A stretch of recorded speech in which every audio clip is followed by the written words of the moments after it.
Hey, this is Allie Edwards, and in this video I'm going to show you how I tackled August in my 2020 Project Life album. Just doing a quick review, flip through there for you. I stopped Project Life halfway through the year last year just because I lacked motivation, I think. Obviously, it was 2020. There was a lot of stuff going on. And one of the things that I know to be true for myself is that sometimes with a project like this, if I'm able to give myself a little bit of space and distance from the project, at some point I will come back to it and it will all just come together.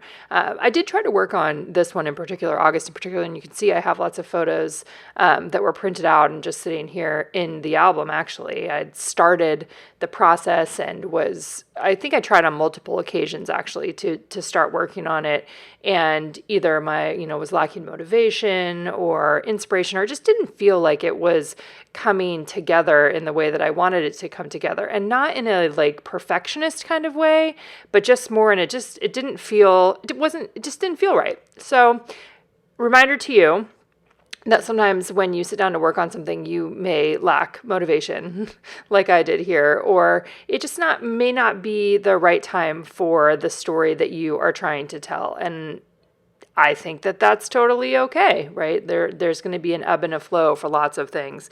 And in my case, I'm doing lots of other projects at the same time throughout the year. So it wasn't like I stopped memory keeping. I pushed pause on this project. And so that might be a nice way for you to think about things like this. Instead of beating yourself up and feeling bad about it, just saying, you know what, I'm hitting pause on this project for a little bit, and maybe I'll come back to it.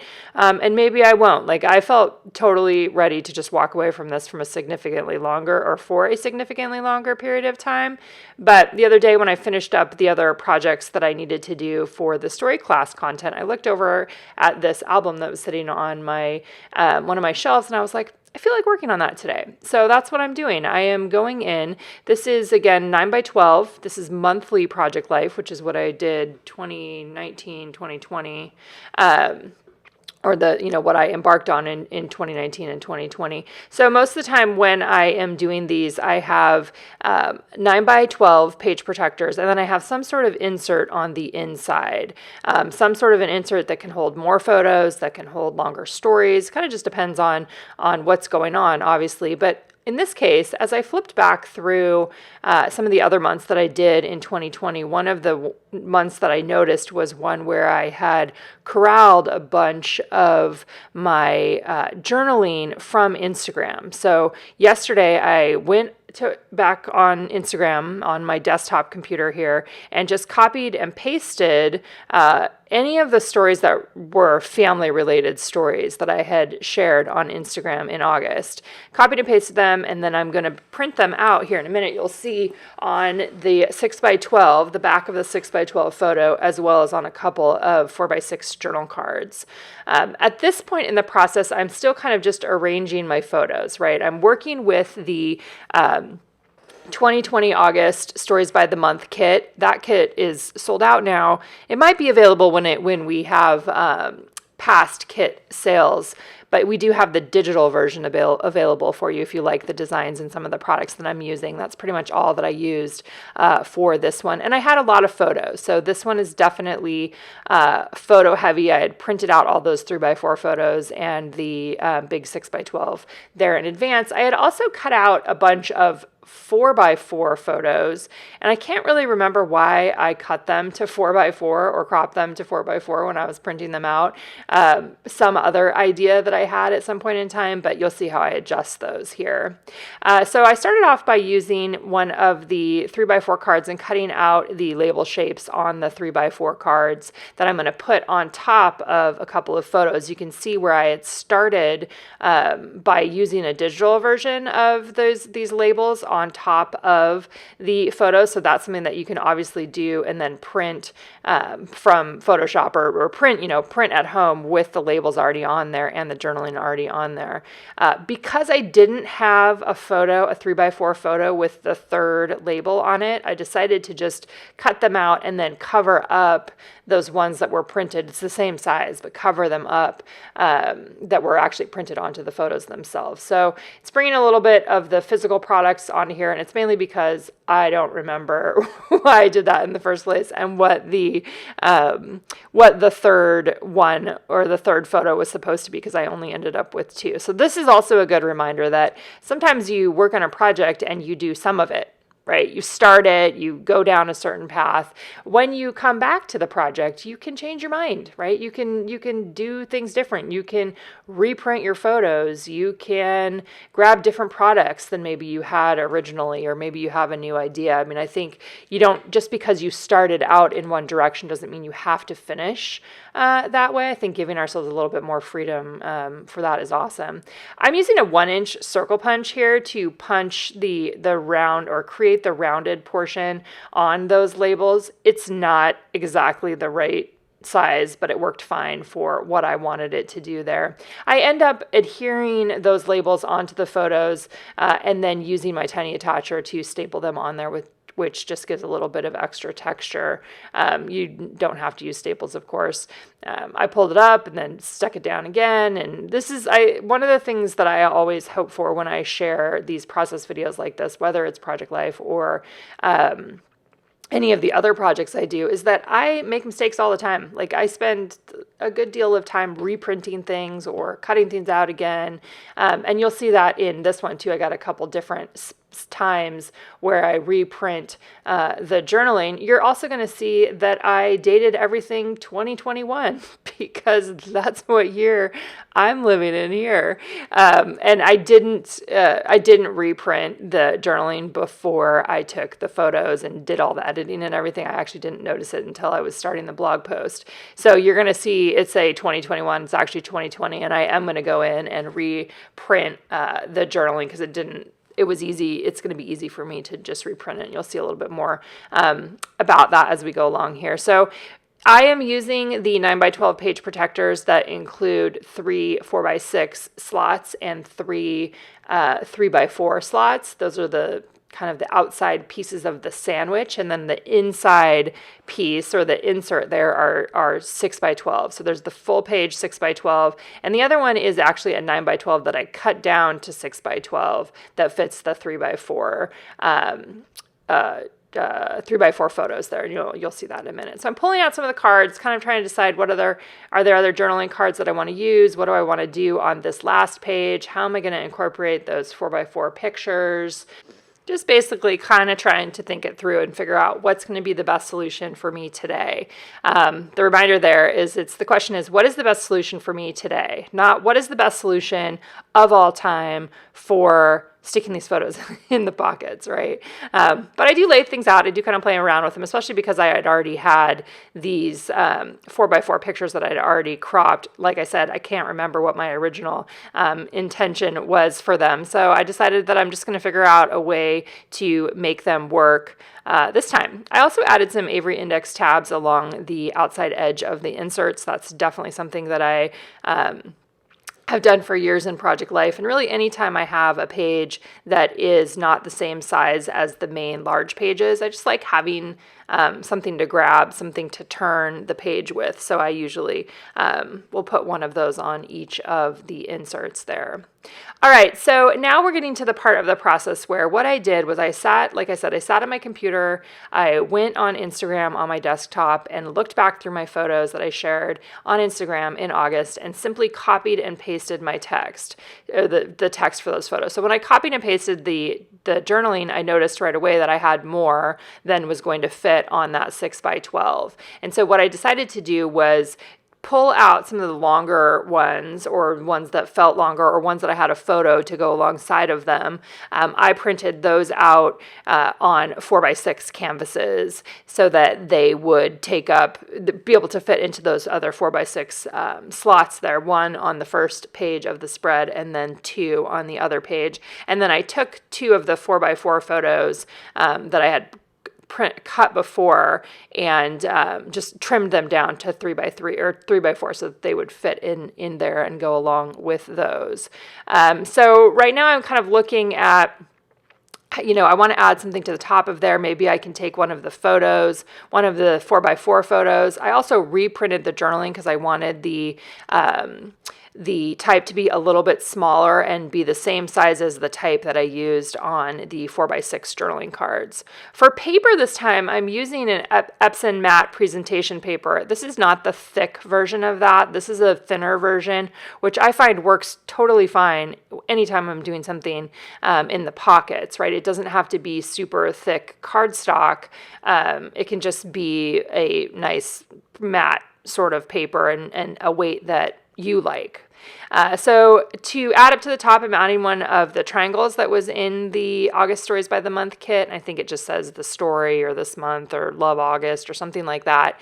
And on those, that's where I just organized them by date. So from Instagram by date, that's how I set out the journaling on that 6x12 page that I printed on my Epson 15,000 printer here at home.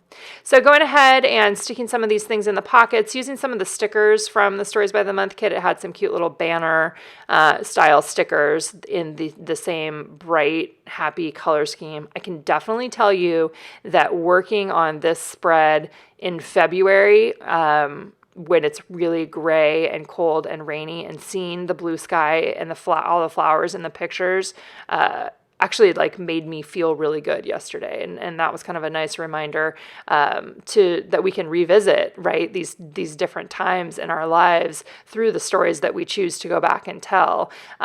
So there's definitely I got some happiness out of working on this yesterday and kind of being submerged in these really bright blue sky kinds of pictures too, and just revisiting what did life look like for us in August 2020. For us, we continued to maintain pretty strict stay-at-home sorts of things here. And so that's reflected in the activities that we did, in the time we spent together. I also noticed that I had a bunch of selfie pictures of myself in August in particular. And so you're seeing how I collected those together on the front of one of these inserts. I feel like it's nice. I've always been a fan of including selfies or taking pictures of ourselves as a way for us to see ourselves in the story. And I think for me in 2020, I really like being able to see what did I look like in 2020, and does the pictures that I took there, did they reflect how I was feeling? And I think that they do. Like like everyone, there have been pieces of this that have been really hard and pieces of it that have been really beautiful. And so those are just some of the thoughts that I had as I looked back on these. And of course, flowers in my yard is like one of my most favorite things. So anytime I'm able to document that, I love that as well. So here's the photo. You saw me measure this previously. I just left space above the journaling before I printed it out, in order to add something to the top. And at that point in time, I didn't know whether maybe I would add a pattern paper, but adding a photo, I really like how that one turned out, especially because that's what it's talking about in the journaling on that particular card. It was talking about like joys on a particular day in August, what things were bringing me joy. Then also looking at the chipboard pieces, seeing, do I want to add something else on there? Do I want to just leave it as it is? That worked fine for me. One of the things I appreciated also about going back in and doing this was the reminder to myself of how useful Instagram can be for holding stories, where I can go back in time and I can just grab, copy and paste the text and be able to put that in here, which I know for lots of people, you can go in and you can print out your Instagram feed using something like, what's the name of it now? I can't think of it. I want to say Mixbook, but I feel like it's something else. Anyway, where you can just print that with your photos and have a record of that, which I think is awesome. And it's just another way of memory keeping, right? Doesn't necessarily have the crafting component, but it's still documenting those stories. And maybe you're at a point in time where you're like, I don't want to go back in and I don't want to actually scrapbook all those stories, but I do want to have a record of them. That would be a cool thing to do. But it was a good reminder to me that is one of my favorite ways to use Instagram, is to share these kinds of stories that I can then use to come back to when I'm scrapbooking those time periods later on. So I would say just something to think about. What I've been doing here is lots of moving things around. I went and looked at some of those, the 4x4 photos that I had already cropped and kind of edited or moved some things around because I reprinted one of the photos in the larger size to go above my journaling.